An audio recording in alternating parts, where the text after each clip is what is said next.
परमात्मा का दर्शन सबको होता है। इस संसार में भगवान ने जिसको भेजा है वो परमात्मा का दर्शन जरूर पाता है, लेकिन कब? जब उसका अंत समय आता है, जब इस शरीर से प्राण निकलने लगता है, तब नारायण स्वयं दर्शन लेते हैं कि तुम अपना जो कुछ किए हो भूल जाओ, अब तुम पुनः नए शरीर में धारण करना है। उस आत्मा को लेकर परमात्मा आते हैं और ले जाकर नए शरीर में धारण करा देते हैं। आज उस जहर को, उस विष को महादेव जी पी रहे हैं। पहले महादेव जी कैसे थे? कर्पूर गौरम करुणावतारम संसार सारम भुजगेंद्रहारम सदा बसंतम हृदयम हृदये भवम भवानी सहितम नमामि। कपूर की तरह। कौन? महादेव जी। महादेव जी बिल्कुल कपूर की तरह थे, गोरे श्वेत जैसे कपूर होता है। लेकिन जब उन्होंने उस हलाहल विष जहर को ग्रहण किया तो क्या बन गए? नीलांबुज श्यामल कोमलांगम सीता समालोच विद्वान भागम। नील वर्ण के बन गए, नीलकंठ कहा जाने लगा। राम शब्द जब शरीर का प्राणांत होता है तो किसका नाम लिया जाता है? राम जी का, और किसी का नहीं। ना कोई विष्णु का लेता है, ना कोई शिव का लेता है, ना कोई ब्रह्मा का लेता है, ना कोई इंद्र का। किसका नाम लेते हैं लोग? राम जी का। क्यों? राम जी का नाम क्यों लेते हैं? आजकल हम लोग अपने बच्चों का इतना सुंदर सुंदर नाम रखते हैं, तो बच्चों का नाम क्यों नहीं लिया जाता है? पति पत्नी का नाम क्यों नहीं लिया जाता है? सिर्फ राम नाम सत्य क्यों बोला जाता है? मकान सत्य कोई नहीं बोलता, पति सत्य कोई नहीं बोलता, पत्नी सत्य कोई नहीं बोलता, बेटा बेटी सत्य कोई नहीं बोलता, रिश्तेदार सत्य कोई नहीं बोलता। अंत में क्या बोला जाता है? राम जी का नाम। क्यों? हमने जिससे रिश्तेदारी निभाना है, जो हमारा असली रिश्तेदार है, उसको हमने कभी अपना माना नहीं, और जो अपना नहीं है हमने उसे कभी छोड़ा नहीं। जो अपना है उसे कभी अपनाया नहीं, और जो अपना नहीं है उसे कभी भगाया नहीं। अपना कौन है? माँ बाप, बेटा बेटी, भाई बहन, पति पत्नी, मकान दुकान व्यापार। अपना कौन? ये परमात्मा जो आने से पहले था। जब हम लोग यहाँ नहीं आए थे तो किसके पास थे? परमात्मा के पास। और यहाँ आने के बाद किसके पास है? परमात्मा के पास। और जब यहाँ से जाएंगे तो किसके पास जाएंगे? परमात्मा के पास। तो सच्ची रिश्तेदारी तो हमारी इन्हीं से है? हमारे दो ही रिश्तेदार। कौन? एक हमारी राधा रानी, दूजे मदन गोपाल। हमारे दो ही रिश्तेदार है। लेकिन जो हमारे असली रिश्तेदार हैं उनको हमने कभी रिश्तेदार माना नहीं, और जो यहाँ पर बने और यहीं पर छूट जाएंगे उसको कभी छोड़ा नहीं। भगवान ने भी परिवार बनाया। भगवान ने भी, कन्हैया जी के कितने थे? 16,108। और एक एक रानियों से 10 बेटा 1 बेटी हुए थे। 10 बेटा और 1 बेटी। धीरे धीरे करते करते 56 करोड़ सिर्फ कन्हैया जी के परिवार हो गए थे। लेकिन 125 वर्ष में कन्हैया जी को भी जाना पड़ा। जब आए थे मनुष्य की लीला करने, 125 वर्ष में कन्हैया जी की मृत्यु हुई थी। कन्हैया जी की मृत्यु हुई थी और आज भी कन्हैया जी का दिल धड़कता है। और है कहाँ? आपके भारत देश में द्वारिकापुरी में जाकर के देख लो। जिसको विश्वास नहीं है सनातन धर्म पे, जाकर के आज भी प्रमाण है कि जो पताका वहां पर लगी है वो पताका हमेशा विपरीत दिशा को कहती है। अगर हवा पूरब दिशा को चलेगी तो पताका पश्चिम दिशा को उड़ती है। और 12 वर्ष में वो मूर्ति बदली जाती है। वो मूर्ति बदली जाती है और जब मूर्ति बदली जाती है तो पूरे राज्य की लाइट बंद होती है और ब्राह्मणों की आंखों में पट्टी बांधकर उस दिल को ट्रांसप्लांट किया जाता है। नई मूर्ति में नीम की लकड़ी की मूर्ति बनाई जाती है वो, और हर 12 वर्ष पर वो बदली जाती है द्वारिकापुरी में। आज भी कन्हैया जी का दिल धड़कता वहां पर। उनकी भी मृत्यु हुई थी। कब पता है? कैसे? नहीं पता। रामा अवतार में भगवान ने छुप करके बाली को मारा था तीर से, और वहीं पर उनको श्राप लगा था कि आने वाले अगले जन्म में मैं भी आपको मारूंगा इसी तरह छुपकर।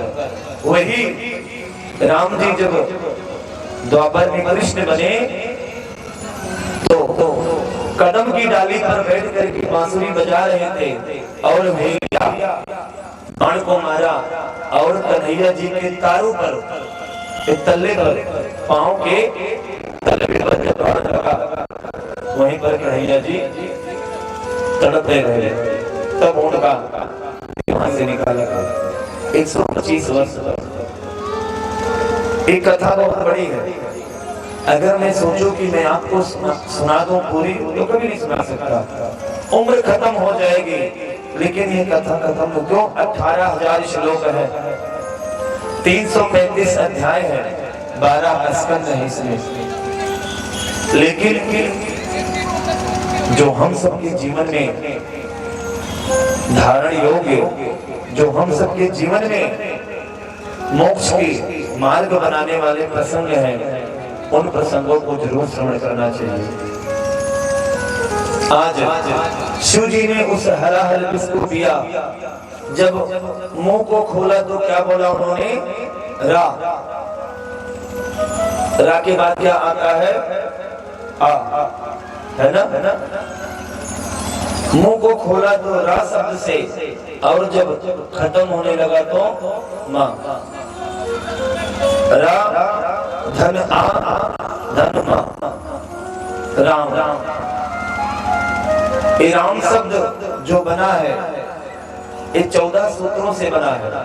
माता पार्वती के 14 सूत्र अयोन ऋलृक एयोम एयोज हैवरत लड़ यम गणनम जबे गर्दस जब गर्दस खप चटत चढ़तो कपे सक्सर हल।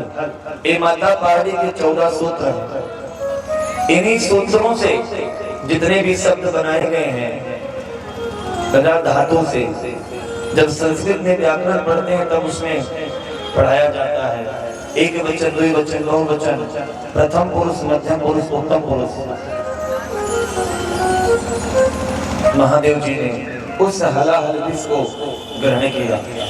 अब जब धन्वंतरी के रूप में अमृत का कलश लेकर प्राकट्य हुए, देवताओं और असुरों में युद्ध होने लगा कि इस अमृत को हम पिएंगे।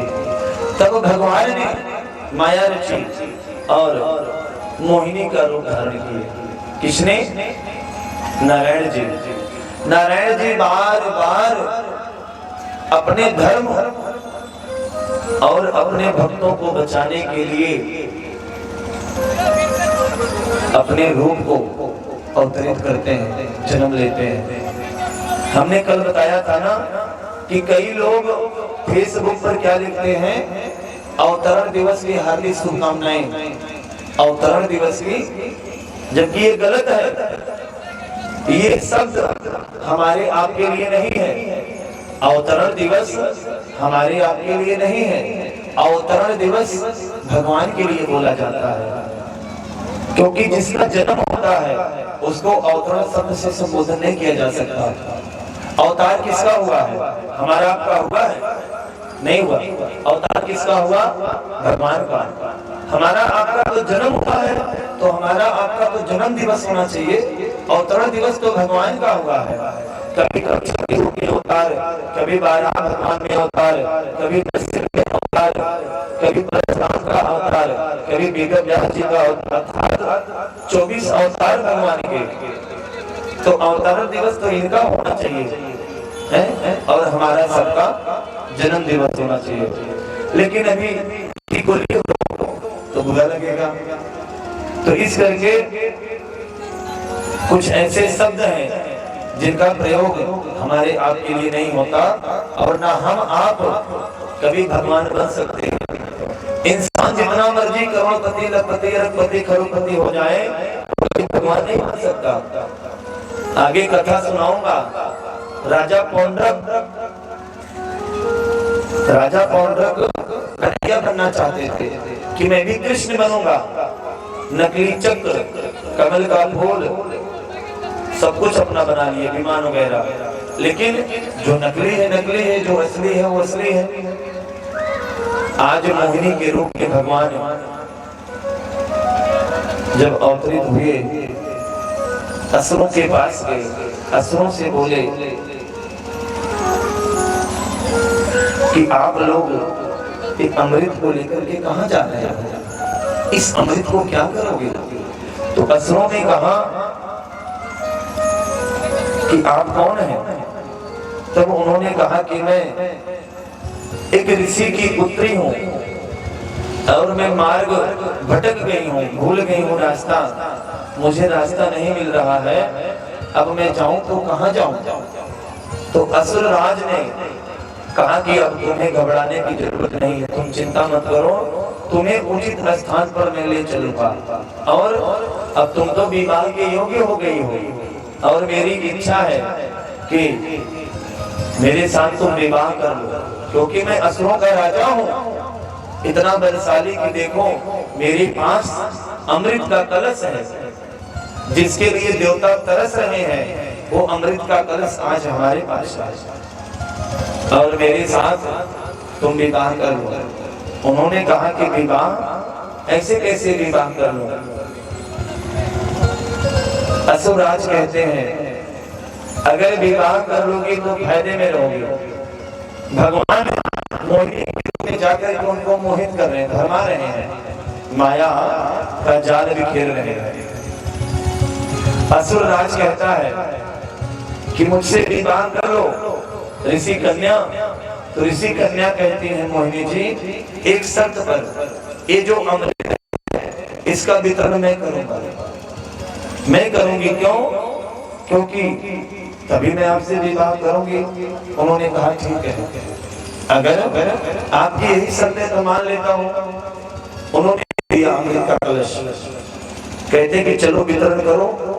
मोहिनी जी ने समझाया असुरराज को कि मेरी बात सुनो, अमृत का कलश है ना, ये ऊपर तो बिल्कुल पानी है, और अमृत जो है वो नीचे है। ऊपर बिल्कुल फीका है, और जो मेन अमृत है वो नीचे है। ऊपर वाला देवताओं को पिला दो, और नीचे वाला जो अमृत है उसको आप लोग पी लो। ना उनके मन में विवाद होगा, ना आपके मन में विवाद होगा। अब वो राजा मान गया, उसने बोला कि ठीक है, जो ऊपर का है पानी उसको को पिला दो, और जो मेन अमृत है जो गाढ़ा वो हम लोग पी लेंगे। अब मोहिनी जी वितरण करने लगी। अब समस्त देवतागण लाइन लगाकर बैठ गए, अमृत पान कराने लगे। लेकिन एक असुर को पता चल गया, ये तो छलिया है, ये छलने आया है, और ये अमृत तो पिला दे रहा है पूरा। अब हम लोगों को तो बिल्कुल नहीं मिलेगा। तो सूर्य और चंद्रमा के बीच में जाकर के बैठ गया और पीने लगा। वह पीने लगा और जैसे ही वह अमृत के घूंट को पिया, भगवान की नजर पड़ गई कि ये तो असुर है। तुरंत उन्होंने सुदर्शन चक्र को भेजा और उसके गर्दन को काट दिया। गर्दन उसका पड़ा चंद्रमा की तरफ और शरीर पड़ गया सूर्य की तरफ। अब जो अमृत थोड़ा सा पी लिया था, वह अमृत, वह रक्त बाहर बहने लगा। वही राहु और केतु सूर्य और चंद्रमा को ग्रहण के रूप में तकलीफ में पहुंचाते हैं, परेशानी करते हैं। वही दोनों राहु और केतु बने और सूर्य चंद्रमा को अभी 28 तारीख को ग्रहण लगा था। किशोर जी का मेरे को फोन गया कि पंडित जी चंद्र ग्रहण लग रहा है, कथा कैसे करोगे? किसी ने इसको बता दिया करने के लिए। तो हमने इनको बताया कि आप चिंता ना करो, पहले हम पढ़ाई किए तब लुधियाना आए, लुधियाना आने के बाद पढ़ाई नहीं की है? पहले गांव में पढ़ाई किए तब उसके बाद लुधियाना आए। लुधियाना आने के बाद ना हमारे माँ ना पिता कोई था नहीं, यहाँ पर सब गांव रहते थे। तो प्लेटफार्म बनाने के लिए, जीविका चलाने के लिए ड्यूटी करना पड़ा। लेकिन आज तक हमारे मत्थे पे कभी अंग्रेजी पल्ले नहीं पड़ी। जब मैं आया सोलपुर में 2006 में लुधियाना, तो सबसे पहले मैं कंप्यूटर सीखने जाना प्रारंभ किया। किसके पास? आदरणीय राजेश पाठक जी के पास, जो पहुंचे हैं। लुधियाना के हमारे प्रथम गुरु हैं ये, जिनके यहाँ मैं जाता था कंप्यूटर सीखने। सबसे पुराना कंप्यूटर सेंटर। ये हमको बहुत मारते भी थे, लेकिन आज तक मुझे कभी अंग्रेजी नहीं आई समझ में है? अब कभी अंग्रेजी नहीं पढ़े हैं तो क्या करें? लेकिन ये हमको अपने साथ रखे थे। कहीं रामायण, कहीं जागरण, कहीं सुंदरकांड होता था तो लेके जाते थे। और आज इनकी सबकी कृपा, हमारे ठाकुर साहब जी, आदरणीय नित्यानंद सिंह गुड्डू जी, हमारे ओंकार मिश्रा जी, इनका सबका आशीर्वाद ऐसा लगा कि धीरे धीरे धीरे धीरे बढ़ करके इतना बड़ा परिवार और यहीं से अपनी जीविका चलने लगे। तो हमने इनको बताया कि जो चंद्र ग्रहण लग रहा है वो 28 तारीख की रात्रि में लगेगा। 28 तारीख की रात्रि में ग्रहण लगेगा। 29 को सुबह स्नान करके आप स्वस्थ हो सकते हो, उसमें कोई विघ्न बाधा नहीं है। और अपनी कथा तो 29 को होना है? लेकिन क्या है कि कई लोग भटकाते हैं। तो भगवान का कार्य है। आज मोहिनी जी ने उस अमृत को देवताओं में वितरित कर दिया। जब देवताओं ने उस अमृत को पूरा पी लिया, जब असुर राज ने देखा कि अब तो अमृत खत्म हो रहा है, तो गुलाली देखे तो उसमें कुछ नहीं था। उसी वेग में नारायण जी ने फिर अपना पुनः अवतार लिया। अर्थात भगवान का जो बार बार अवतार हुआ, जो भगवान ने बार बार अपने इस शरीर को, रूप को धारण किया, वह हमारे आपके लिए। शिव जी ने जो जहर पिया वो किसके लिए? हमारे आपके लिए। वो जहर इतना तेज था कि अगर वो पृथ्वी पर रहता तो पूरी पृथ्वी नष्ट हो जाती। इसीलिए तो समुद्र के जल के भीतर था, इसीलिए जल के भीतर था। तो कहने का भाव यह है कि परमात्मा जब कभी भी अवतार लिए तो हमारे आपके कल्याण के लिए। जब भगवान अपने भक्तों की लाज बचाने के लिए बार बार आते हैं, तो हमारा आपका भी फर्ज बनता है कि तुलसी संगत साध पे हरे गोट अपराध। क्षणिक भी समय मिले तो परमात्मा का नाम स्मरण करो। श्री सुखदेव जी महाराज कहते हैं कि हे राजन, आप तो बहुत सौभाग्यशाली हो कि आपको इतने ऋषि मुनियों का सानिध्य प्राप्त हुआ। हम लोगों को जब कोई संत कोई महात्मा मिलता